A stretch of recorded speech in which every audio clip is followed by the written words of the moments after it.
I got home earlier than usual that day because the office had a power outage. Instead of waiting around for them to fix it, I decided to call it a day. I was in a good mood, even humming some old song as I pulled into the driveway. Sarah didn't know I'd be home this early, so I thought it'd be a nice surprise. Maybe we could order takeout and watch that trashy reality show she loves. But as soon as I stepped out of the car, something felt off. There was a black sedan parked right in front of the house. It looked familiar, but I couldn't place where from. I brushed it off, thinking it was probably someone visiting the neighbors, but something gnawed at me. I stood there a second longer than usual, keys in hand, trying to shake the unease creeping up on me. When I unlocked the front door and stepped inside, the sound hit me immediately, a voice, low and unfamiliar, coming from the living room. My body stiffened, and I could feel my heartbeat in my ears. That wasn't Sarah's voice. I shut the door quietly behind me and made my way down the hallway, my footsteps almost silent on the wooden floor. I stopped just before the living room, and that's when I heard her. Sarah's laugh. Not just any laugh, though, it was that laugh. The one that used to be reserved for me, the one that was warm and real. But now it felt stolen. She was laughing with him. His voice was deep, casual, with the kind of familiarity that told me he wasn't a stranger. I peeked around the corner, and there he was. It was Alex, her boss. He was lounging on my couch, his arms slung over the back, inches from where she sat.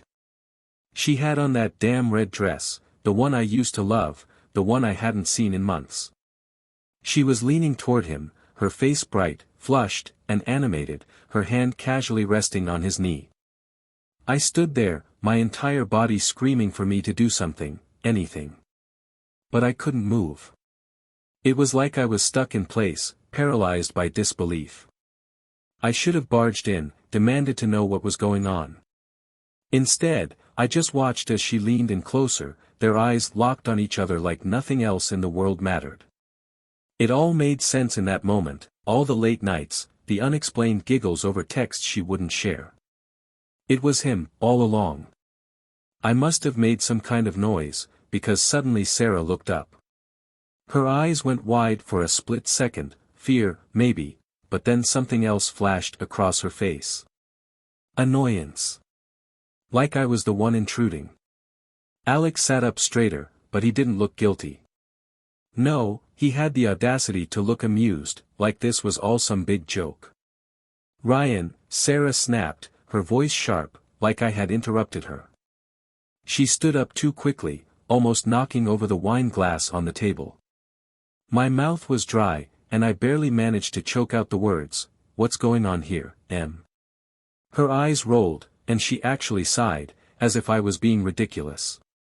"It's not what you think, Ryan," she said, her tone dismissive.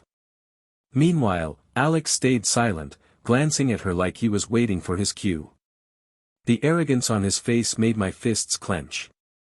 I took a step into the room, something inside me breaking. What am I supposed to think? I asked, louder this time, my voice shaking. You're here with him, dressed like that, in our house. Sarah crossed her arms, her expression hardening. You're being dramatic, she said coldly.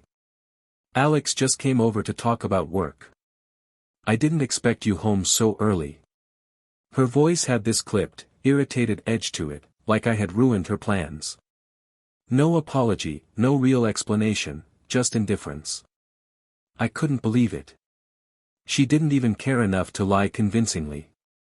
She just stood there, looking at me like I was the inconvenience. You think I'm stupid? I growled, stepping closer, my voice rising. I see what's going on. The late nights, the secret texts. You think I wouldn't notice? Finally, Alex stood up, adjusting his Ryanette, but he didn't look at me. He looked at her, waiting for permission, like she was in charge. That was all I needed to see. The unspoken understanding between them was all the confirmation I needed. Sarah turned to him, her voice softer now. Maybe you should go, Alex. She was protecting him. Not me. Him. Alex nodded, barely glancing at me as he walked toward the door, that same smug look plastered on his face. I wanted to grab him, throw him out, make him regret ever stepping foot in my house, but I didn't. Because this fight wasn't with him. It was with her. As the door shut behind him, Sarah let out a long sigh, like she was relieved he was gone. She turned back to me, her eyes narrowing. Ryan, you're overreacting. There's nothing going on. If you can't trust me, then maybe we need to talk about that. I stared at her, feeling something inside me snap. She wasn't even pretending anymore. No remorse, no guilt, just arrogance, like she had already decided this was all my fault.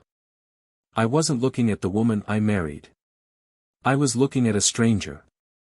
A cold, selfish stranger who didn't care how much she hurt me. You think I'm going to let you blame me for this? I said, my voice low, but shaking with anger. You brought him into our home, lied to me for months, and now you want to make me the problem. She rolled her eyes again, like I was just some annoying little kid throwing a tantrum. You're always so dramatic, Ryan. Nothing's going on between us. You just can't handle that I have friends outside of this marriage. Her words hit me like a slap. There was no shame in her voice, no regret, just contempt. That was when I realized it was over. Not just this conversation, but us. Whatever we had once been, it was gone, and there was no getting it back. You know what, Sarah? I said, stepping back, my voice trembling. I'm done. She blinked, caught off guard for the first time that night. What's that supposed to mean? She asked, her voice softer now, almost cautious. It means I'm done with this, I said, feeling the finality of the words settle over me. I'm not going to spend another day wondering if you're lying to me. I deserve better than this.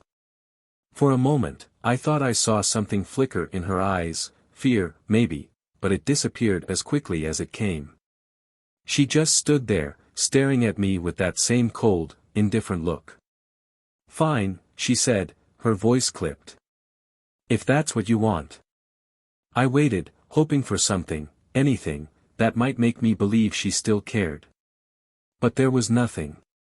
No apology, no attempt to fix things. Just her cold indifference. Yeah, I whispered, more to myself than to her. I guess it is. After that night, I moved into the guest room. It was the only thing I could do to keep my sanity. I didn't say much to Sarah after our confrontation. There was nothing left to say, really. She'd made her choice, and I'd made mine. But the worst part was, even though I was done with her emotionally, I still had to see her every day, pretending like we were just two strangers sharing a house. I thought she might try to explain herself, maybe offer up some half-hearted apology or at least pretend to feel guilty. But Sarah didn't. She carried on like nothing had happened. She still went to work, still stayed out late, and I barely saw her most days.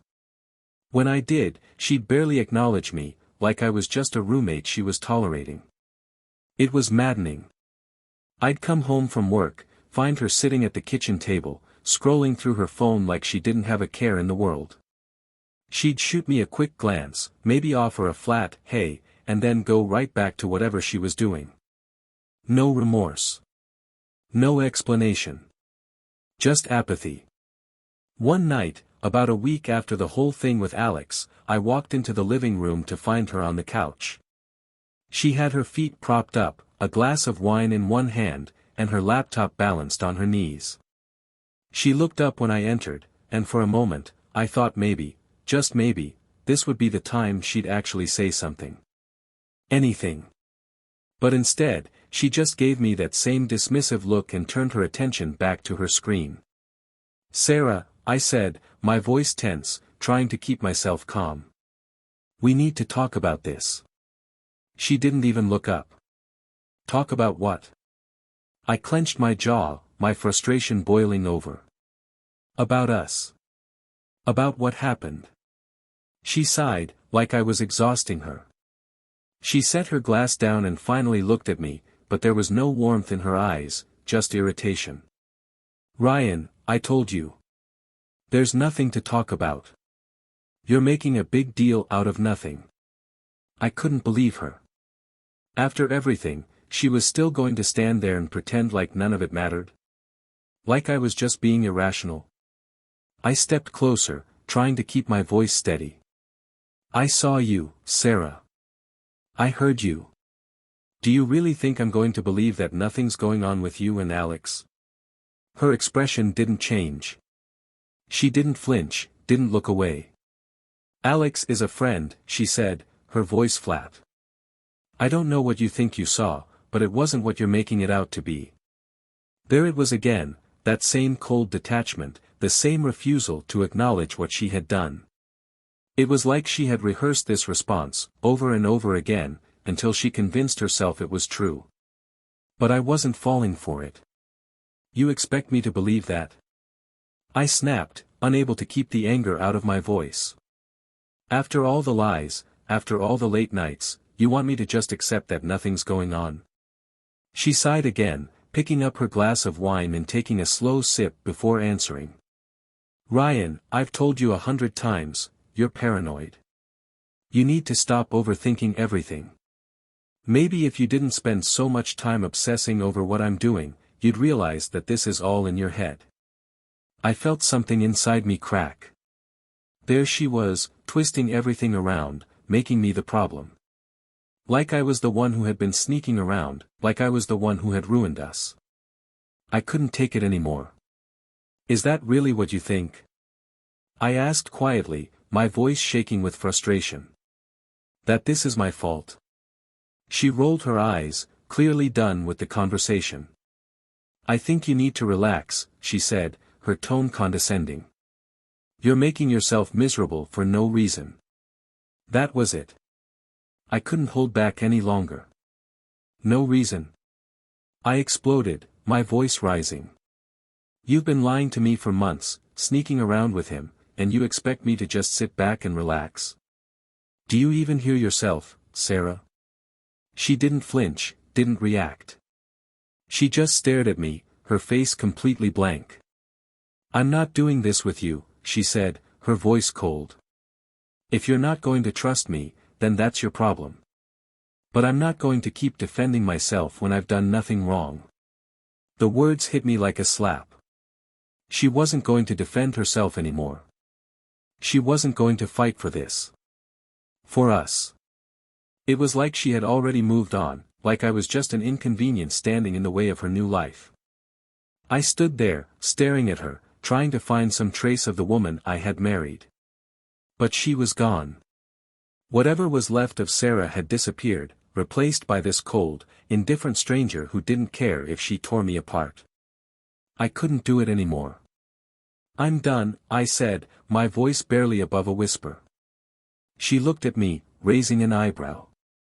"Done with what?" "Done with this. With you. With pretending like there's something left to save here." I could barely get the words out, but I meant them. For the first time that night, I saw something flicker in her eyes, surprise, maybe. Or maybe it was just disappointment that I wasn't going to keep playing her game.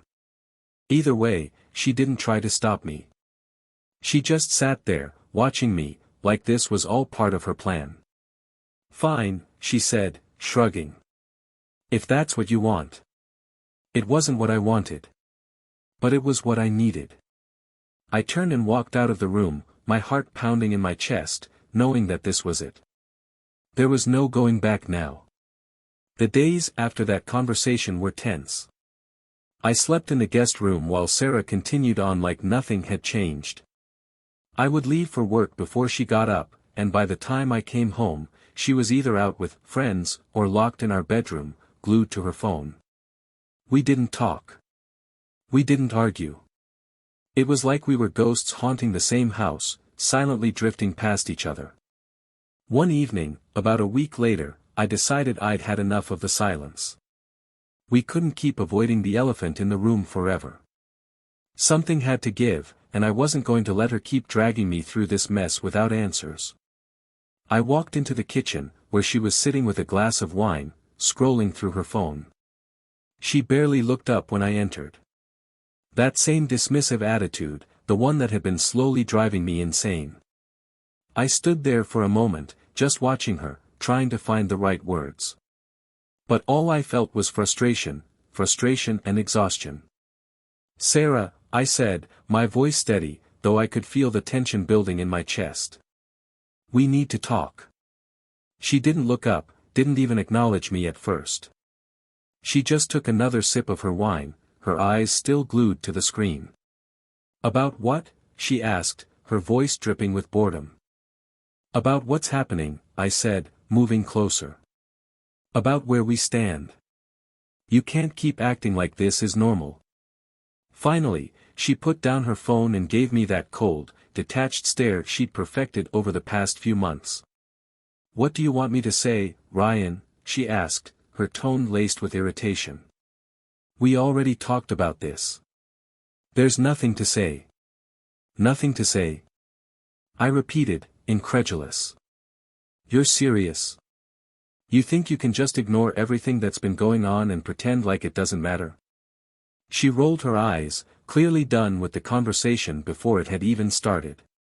"What do you want from me, Ryan?" she snapped. "I've told you 100 times, nothing's going on. You're just looking for something to be mad about." I couldn't believe what I was hearing.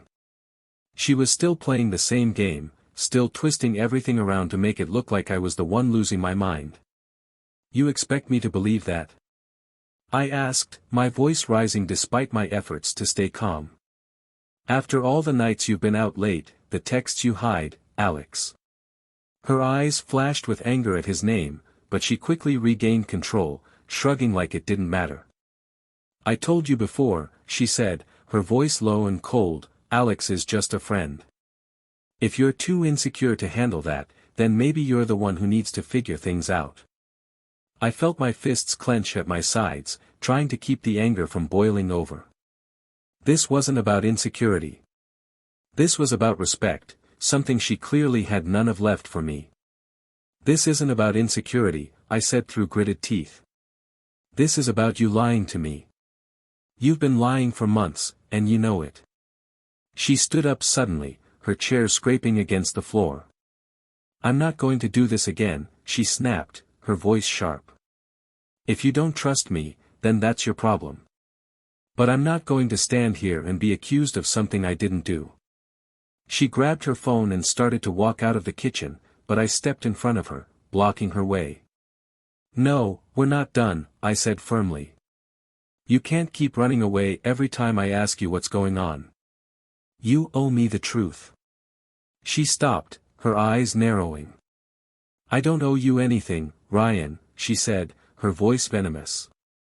"Not after the way you've been treating me." I stared at her, stunned. Treating her? She was the one who had been sneaking around, lying to my face, and now she was turning it around on me. "What the hell are you talking about?" I demanded, my voice shaking with disbelief. "I've been nothing but patient with you. You're the one who's been tearing us apart." Her lips curled into a cold, bitter smile. "Maybe you're the one who tore us apart, Ryan. Ever think of that?"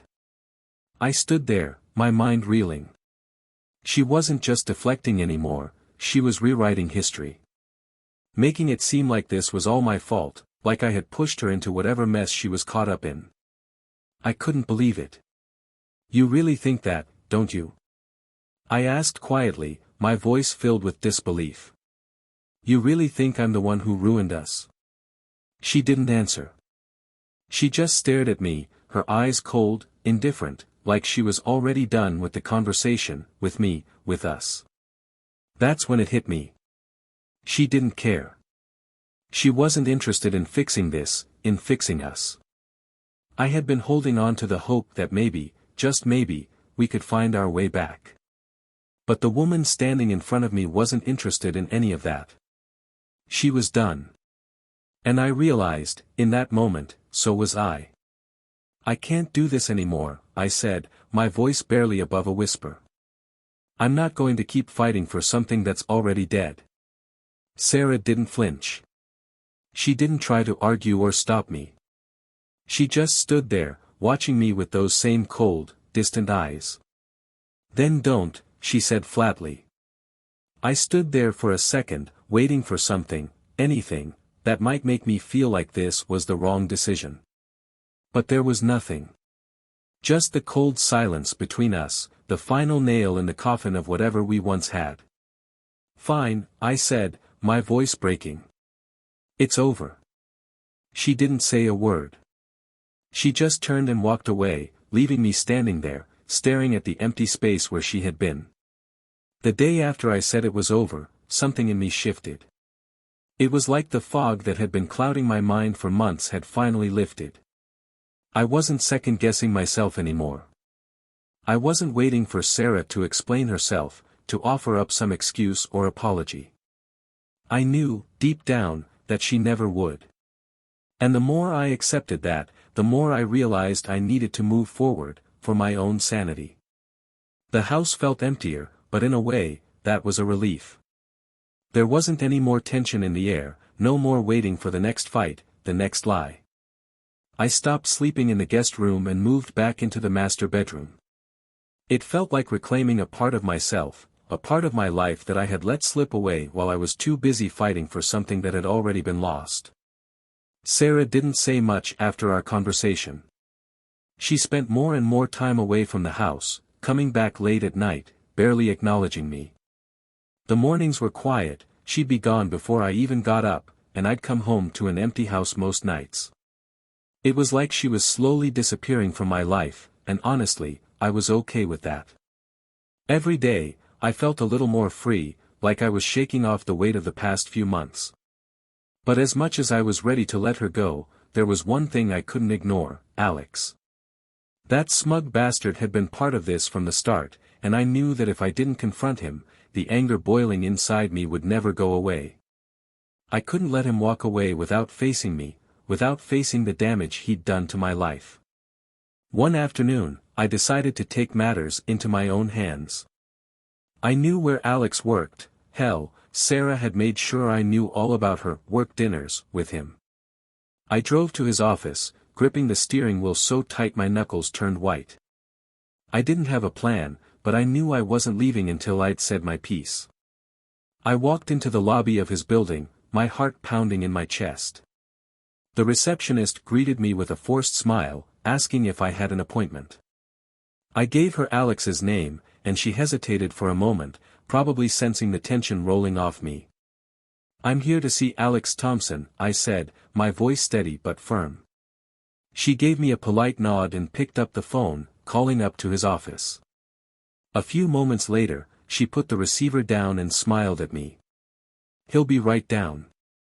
I stood there, feeling the anger simmering beneath the surface, waiting for him to show his face. And when the elevator doors finally opened, there he was, Alex, with that same smug look he always had, the one that made my blood boil. He walked over, his hands in his pockets, trying to look casual, like this was just another day at the office. "Ryan," he said, with a slight nod, "didn't expect to see you here." I could hear the arrogance in his voice, the way he didn't even bother pretending to be sorry. He didn't respect me. Hell, he didn't even respect Sarah. To him, this whole thing was probably just a game. "You know why I'm here," I said, my voice low and cold. He raised an eyebrow, clearly amused. "I'm guessing you want to talk about Sarah." The way he said her name made my fists clench. "You don't get to say her name," I growled, stepping closer. "You don't get to talk about her, or me, or anything. You think you can just walk into my life, wreck my marriage, and get away with it?" Alex shrugged, unfazed by the anger in my voice. "Look, Ryan," he said, his tone condescending, "things happen. People change. Relationships fall apart. It's not my fault if your marriage wasn't strong enough to handle that." I stared at him, feeling the rage boiling over. He was actually trying to justify what he'd done, like he was doing me a favor, pointing out the flaws in my life. "You think this is about my marriage?" I snapped, my voice rising. This is about you. You had no right to interfere. You had no right to come into my house and act like you belonged there. Alex gave me that same smirk, the one that made me want to punch him in the face. Look, man, he said, Sarah made her choices. She came to me.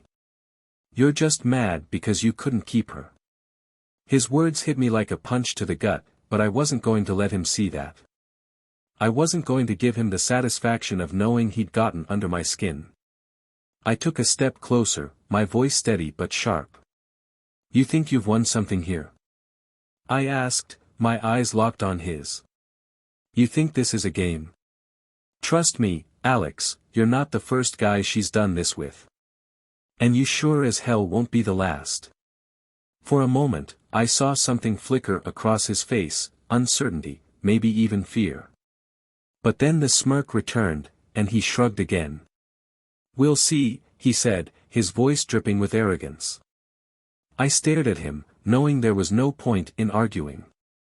Alex wasn't worth my time, and he sure as hell wasn't worth my anger. He wasn't going to change. He wasn't going to apologize.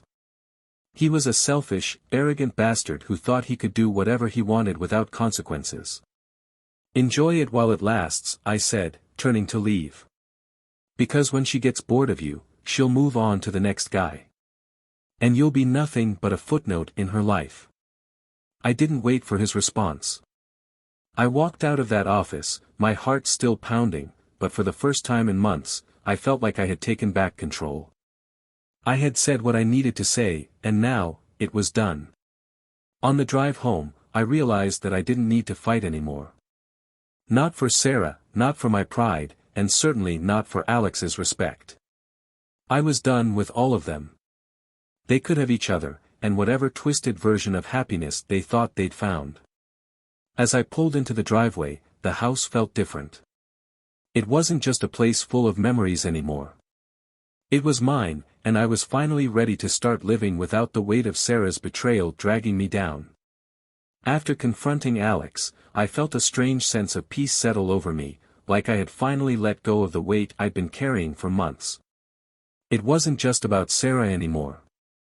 It was about me, about reclaiming my life, my sanity, and moving on from the wreckage she'd left behind. I started focusing on things I had neglected during the mess of the last few months. The house, for one. I spent a weekend clearing out all the clutter, every piece of furniture, every little trinket that reminded me of us. I put her things in boxes and stacked them in the garage, ready for her to pick up whenever she decided to show her face. It wasn't about getting rid of memories, it was about making space for something new, something that was mine. The more I cleared out, the lighter I felt. I wasn't holding on to the past anymore. I wasn't waiting for her to apologize, or explain, or make things right. Sarah was gone, and with every box I moved out of the house, I realized I didn't need her, or the version of myself I had been when I was with her, anymore. A couple of weeks passed before I heard from her again. I had half expected her to come back, pleading for another chance, but she never did. The text I got from her was short and to the point, I'm coming by to get my stuff this weekend. There was no apology, no attempt at closure. Just another cold, detached message. And I was fine with that. In a way, it was the perfect ending to what we had become, two people who used to mean everything to each other, now reduced to impersonal texts and the division of property. The weekend came, and she showed up early Saturday morning. I was in the garage when I saw her pull into the driveway. She stepped out of her car, looking the same as ever, confident, put together, like the past few months hadn't touched her at all.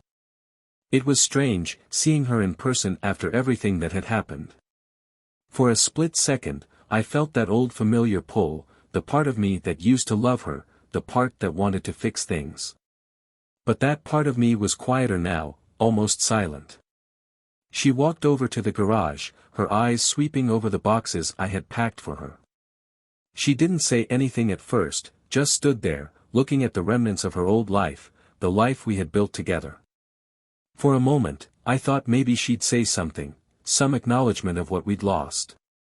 But when she finally spoke, her voice was as cold as ever. "Is this all of it?" she asked, glancing at me. I nodded. "Yeah. That's it." She didn't look at me as she started loading the boxes into her car. There was no small talk, no attempt to smooth things over. It was just business. I stood there, watching her for a moment, trying to figure out if there was anything left to say. But there wasn't. I'd said everything that mattered, and so had she. Now, all that was left was the final act of separation. When she was done, she turned to me, her expression unreadable. "I guess this is it, then." I nodded, feeling a strange sense of finality settle over me. "Yeah. I guess it is." She looked at me for a second longer, as if she was waiting for me to say something more, but I didn't. And neither did she. She just nodded, got into her car, and drove away without looking back. I stood there in the driveway for a while after she left, watching the dust settle on the road. And that was when it really hit me, it was over. Not just the marriage, but the part of my life where I had been stuck in limbo, waiting for something to change. Sarah was gone, and she wasn't coming back. But the thing was, I didn't need her to. That evening, I sat on the couch in my now empty house, sipping a beer and looking around at the space I had reclaimed for myself. It didn't feel empty, though. It felt peaceful. Like I could finally breathe again. In the weeks that followed, I started rebuilding my life. It wasn't easy. Letting go of someone you've loved, someone you thought you'd spend your life with, is never simple. But day by day, I felt a little stronger, a little more like myself. I reconnected with old friends, threw myself into work, and started rediscovering the things I used to love before everything fell apart. The biggest change, though, was that I stopped looking back. There was a time when every memory, every corner of the house reminded me of Sarah, of what we had lost. But now, those memories didn't hurt as much. They were just part of my story, part of the past. And I was ready to move forward. One night, a few months after she had left for good, I found myself sitting on the back porch, watching the sun dip below the horizon. It was one of those quiet, golden evenings, where everything feels still and calm. I thought about Sarah for the first time in a while, but not with anger or regret. Just with acceptance. She had been a part of my life, a big part, but she wasn't the whole story. I had a future ahead of me, one that didn't involve her. And for the first time in what felt like forever, that future felt wide open. I took a deep breath, letting the cool evening air fill my lungs, and for the first time in months, I felt at peace. I wasn't waiting for answers anymore. I wasn't waiting for her to come back, or for an apology that would never come. I was finally free.